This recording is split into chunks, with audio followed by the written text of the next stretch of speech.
My name is Toby Hill, and the three most important aspects for public health preparedness and response, which were illuminated by my coursework, are as follows. 1. Government and its role in public health emergencies. 2. Private sector and non-governmental organizations and their role in emergency response. 3. Terrorism. Moving right into the discussion, I will begin with illuminating how government looks at a public health emergency in a staging model. According to Kapura and Smith, the first stage is preparedness, which involves training, plans, drills, surveillance, and stockpiling. After the preparedness stage, the next stage is response.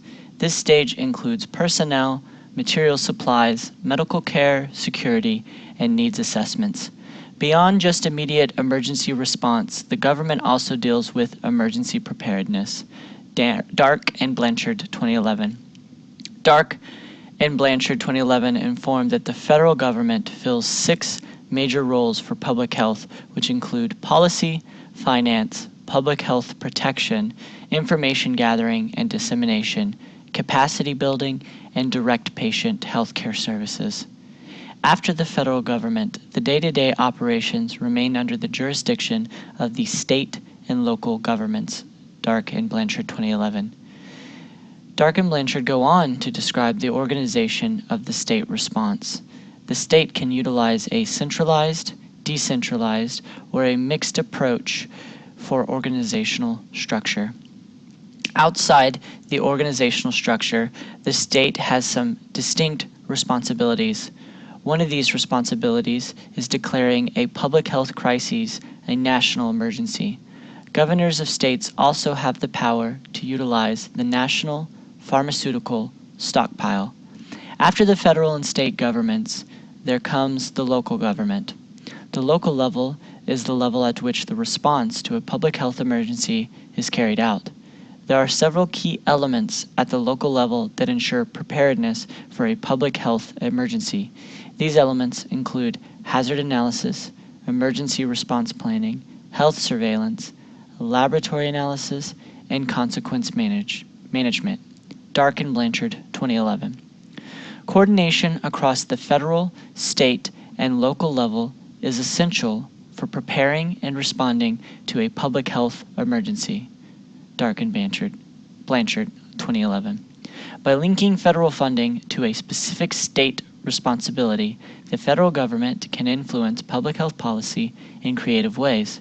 This kind of coordination exists across all levels of response to a public health emergency, including coordination among government response plans, in the surveillance and laboratory analysis period, in consequence management, and as a part of risk communication.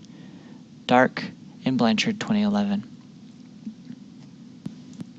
The next aspect of public health preparedness and response I felt was essential is the role that private and non-governmental entities play.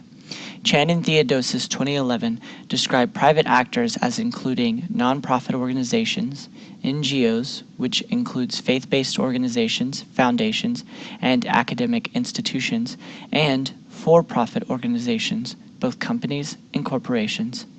Non-governmental organizations provide the bulk of humanitarian assistance and play a significant role in emergency response, says Chan and Theodosis, 2011. Mandates are one way non-government and private organizations assist in public health emergency response. Mandates are utilized by governments to mobilize resources from private actors that local authorities do not have access to.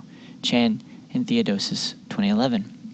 After mandates, another way private and non-government entities assist public health emergency preparedness and response is through ever-increasing humanitarian assistance expenditure.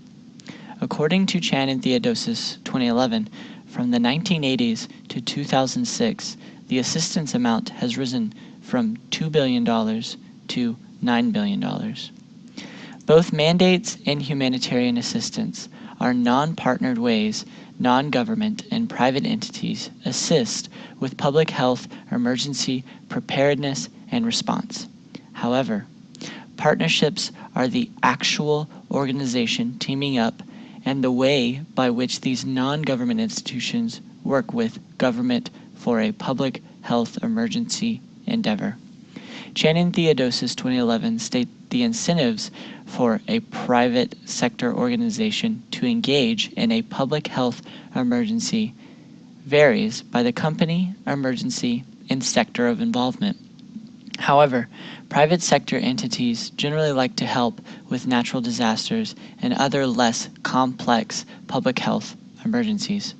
More complex emergencies involve political ties and insecurity. Another major component that complicates possible partnerships for private sector entities and government bodies is the establishment of common principles of partnership and practice with public actors in emergency response. Chan and Theodosis, 2011. Another way private organizations may impact public health and response is meta-initiatives. A meta-initiative is a collaborative organization of businesses that collect together to form an industry-wide action in humanitarian relief. Overall, given the complexity of involvement in complicated public health emergencies and the difficulties of organizing a private institution with a public one, generally, private sector entities choose to assist public health emergencies with cash and in-kind donations only. Chan and Theodosis, 2011. However, as we can see, private sector engagement can become more involved. However, this involvement easily becomes messy for the private institution. The final aspect of public health emergency preparedness and response I felt was crucial this semester is the topic of terrorism. At the macro designation level, we have 4 major divisions of terrorist emergency types. These 4 include bombing events, biological agents, chemical agents, and radiological agents. Kapoor Bombing Events 2011. The first terrorism emergency type I want to cover is the bombing event type. According to Kapoor Bombing Events 2011, a mass casualty bombing event requires an emphasis on personnel coordination and communication. Kapoor goes on to state that this kind of preparedness is only achieved through pre-event planning. The kind of strategy that is developed from this pre-planning must include horizontal coordination among sectors and vertical integration. By sharing preparedness, the overall collaboration effort is enhanced. Kapoor states that the primary purpose of preparedness and planning is to confront complex risks and uncertainties through a logical and analytical process with an ongoing evaluation cycle. The emergency support functions list provides a good scope of the amount of pre-planning that must be adequately achieved for an enhanced emergency response. Kapoor lists the following as government considerations for a bombing event: transportation, communications, public works and engineering, firefighting, emergency management, mass care/emergency assistant, housing, human resources, logistics management, resource support, public health, medical services, search and rescue, oil and hazardous materials response, energy, and public safety and security. The next major type of terrorist-induced emergency is biological agents. The CDC groups these types of attacks into 3 major categories: Category A, or high priority agents, Category B, or second highest priority agents, and Category C, third highest priority agents. Arnold, 2011.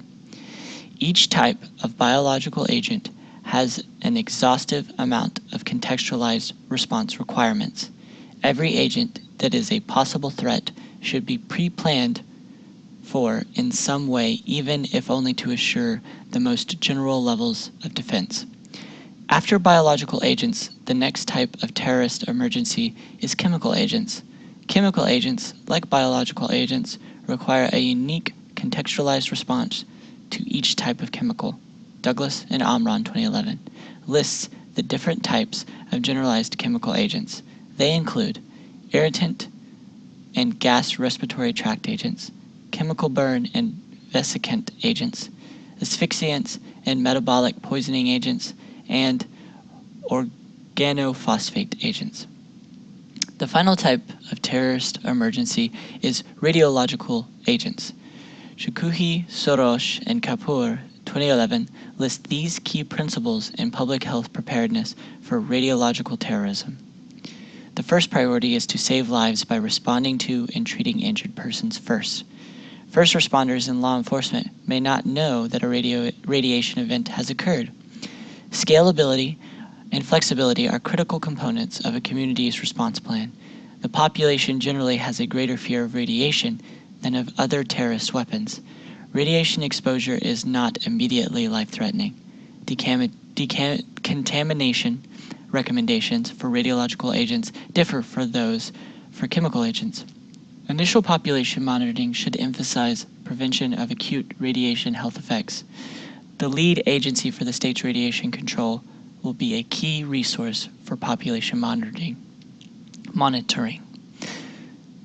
This has been a presentation of my 3 essential aspects for public health preparedness and response, which were illuminated by this semester's coursework. Thank you.